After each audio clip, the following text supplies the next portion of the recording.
Hi y'all, I'm Brenda with Blessings and Bread. Welcome to my kitchen. Today I'm making cookies again for the kids. It's my week to do a dessert for the youth on Wednesday night. So today I'm making one of my very favorite cookies. They're called Jamborees. This is a super easy recipe. It's basically a tea cake with a little bit of jam in the middle. Some people call these thumbprint cookies, but they're delicious. I can't make them very often because when I have them, I can just eat them one after the other. They're very addictive for me, and they're super easy to make. So let's get started. We are going to begin today by taking a cup and a fourth of butter. And I'm using unsalted butter because we'll add salt later. So I'm going to take a cup and a fourth of butter and put it in my mixer. And you could do this with a hand mixer. You don't have to have a stand mixer, but stand mixer certainly does a good job. So I'm going to just cream the butter.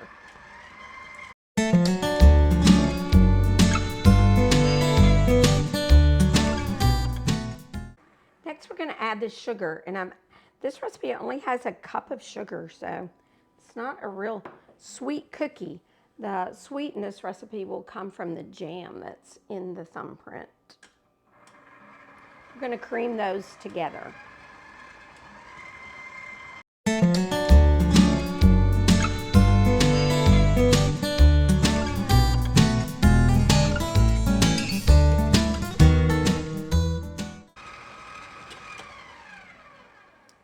Once your butter and sugar are creamed together well, we're going to add 2 large eggs and blend that.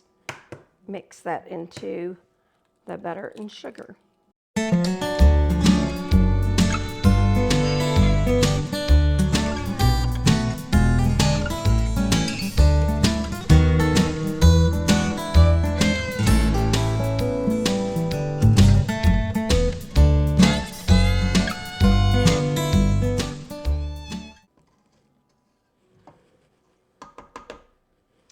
Now we're going to add, this recipe calls for 2 tablespoons of vanilla, so it gives it lots of good flavor. That's a lot of vanilla for a recipe.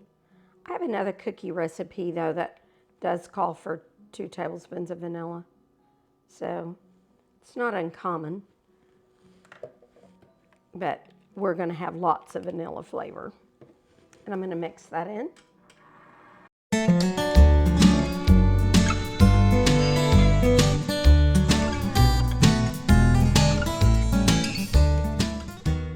The next step is to mix our dry ingredients, and this recipe is very simple.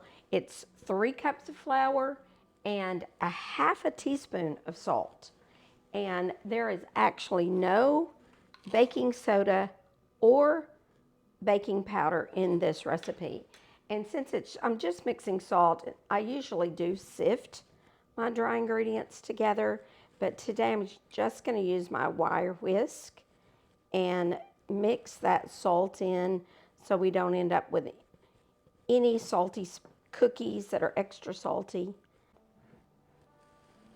Now I'm just going to gradually add the dry ingredients, and I'm going to use start with a lower speed on my mixer till it gets mixed in, and then I can speed it up a little bit.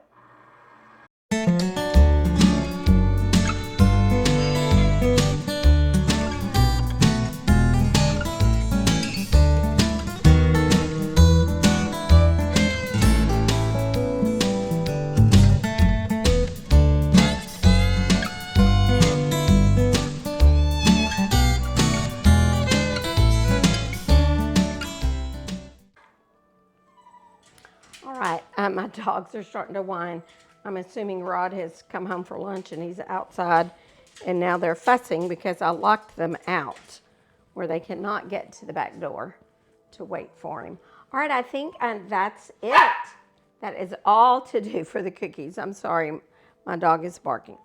All right, and I will say this. I'm going to show you.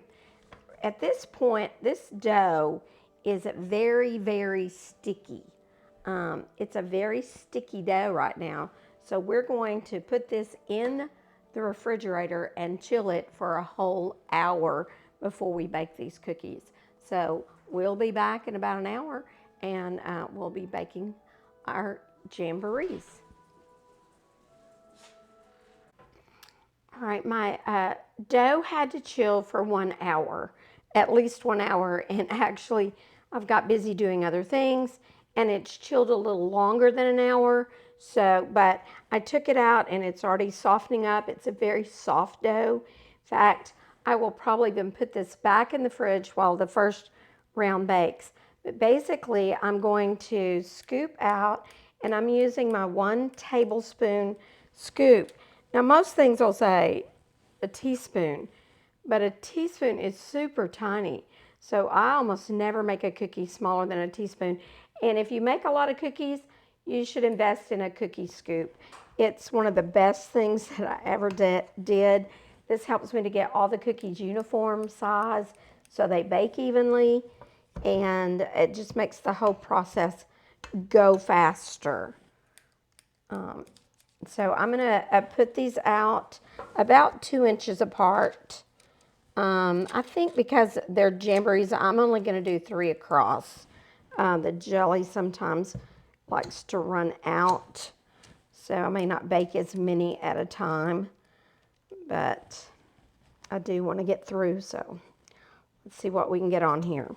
And like I said, I'm going to dip these out, and then we're going to come back and make an indentation in them, and I may actually roll them into balls before I do that even, so they'll be nice and even. This cookie recipe really is one that I make often for like a baby shower or a wedding shower, because I think women tend to like this recipe. It makes a really kind of nice cookie for tea time, so to speak. And they are really delicious. Like I said, one of my favorites, and I don't make them very often because I just start eating them and I kind of can't quit eating them. So come on in, babe. Oh, the dogs are at the back door. I forgot to close the gate, but maybe that keeps them from barking during my videos. I thought maybe Rod was coming in the door. It's our night to cook, as I said, for the youth. And because of that, we are, he usually comes in a little early. And our group now makes hot dogs every time, which is pretty easy. But we don't like boiled hot dogs, so he comes in and broils the hot dogs for me about 4, and then they'll be ready for church. Time for the kids to eat them.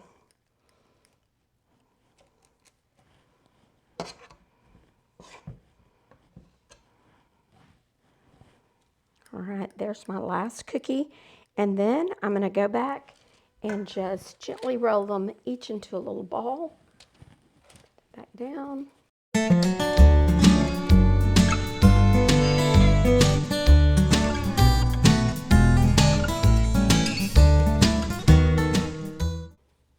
All right, now those are all in. My recipe, what I say, is about a 1-inch ball. But I noticed this morning I was preparing and I looked at the original recipe, and the original recipe literally says the size of a hickory nut. Now, do any of you know the size of a hickory nut? I did not know the size of a hickory nut. Okay, the next thing we're going to do is we have to make the indentation in each cookie for the jelly. And she said she used her thumb, but I found, and it does say you can use a wooden spoon. So I'm going to use the tip of my wooden spoon, and I'm going to kind of make a little indentation And I kind of spread it out a little bit so that it's kind of a deep little indentation there in each cookie. So that's the next step.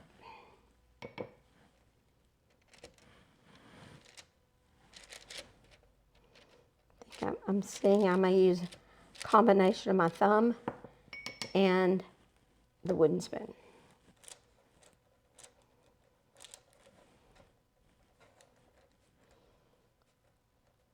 You want to make sure that the sides of your cookie are up, and so that the jam doesn't run out as this cookie bakes.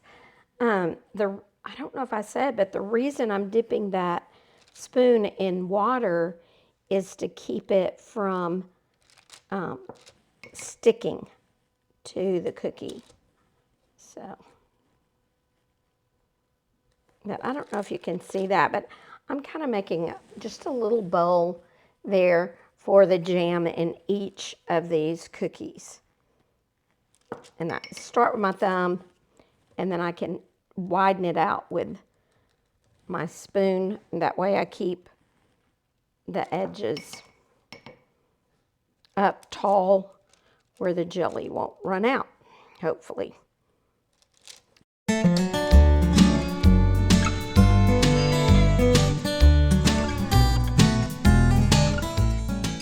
I have taken some plum jam. Plum's my favorite, and I recommend you use plum, but you can use strawberry. You can really use any you have. I've used peach before, but today I felt like if I was making this for children, they were going to go better with something that was red.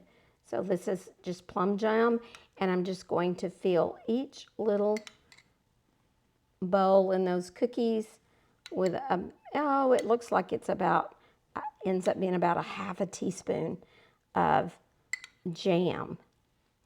This actually is jam that I made last summer. I got the best, most beautiful plums when I went to buy peaches at Uford's Peach Orchard near Pittsburgh, Texas. They always have the best peaches, and I went over there and got some peaches, and they also had this beautiful little container there of plums, and plum jelly is one of my favorite jellies. If I want jam, I like peach jam, but if I'm eating jelly, I like peach jelly. I don't know if I said, but I had heated this about 30 seconds in the microwave to make it not be so thick. I'm going to try to get up those couple of spills that I had. And then we're going to put this in the oven at 350, and we're going to bake them for 10 to 12 minutes. And I always start with the lower numbers, so I'm going to start with 10. The recipe says that you can sprinkle these cookies with chopped pecans or coconut, but you need to do that before you bake them.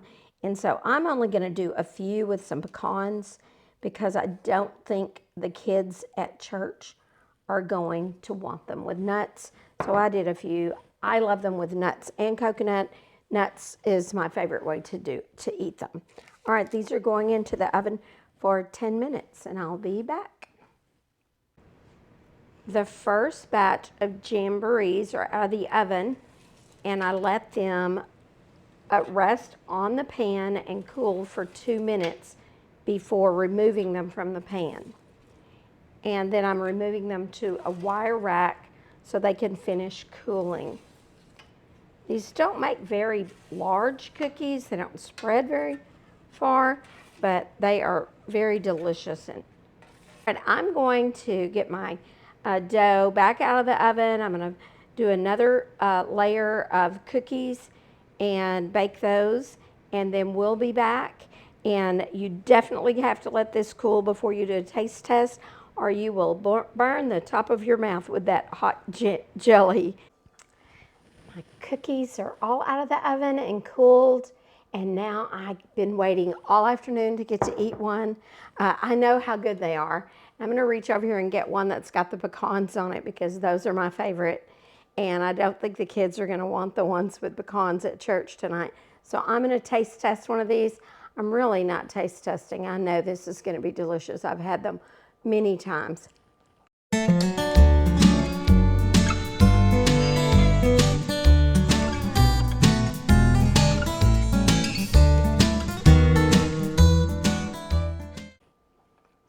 That's really good. It's so good, and I like the pecans. I think the pecans kind of cut a little bit of the sweetness of the jelly and add to it, but they're good without the pecans as well. Some people call these thumbprint cookies. My recipe called them jamborees, and they are absolutely delicious. I got this recipe from an older lady at one of the churches we were at, Miss Alita, and the recipe card just says Mac, like MC, and I could not remember her full last name, but she's gone on to be with the Lord a long time ago, but this is definitely a legacy that she left to me that is part of my recipe repertoire. And I love these, especially, they're especially good, I think, for tea, like a tea or baby shower, wedding shower, some special little event like that. So hopefully the kids are going to like them too. Again, you can use any kind of jam you want. I've used my peach jam, or this was plum jelly today. And I had a thought as I was cleaning up earlier. I think I'm going to try this recipe, put a little lemon zest in it, and do blueberry and make lemon blueberry thumbprint cookies or jamborees. So I hope you've enjoyed this recipe today. I appreciate you watching all the way to the end. I will see you the next time I'm in my kitchen, on my porch, or in my garden.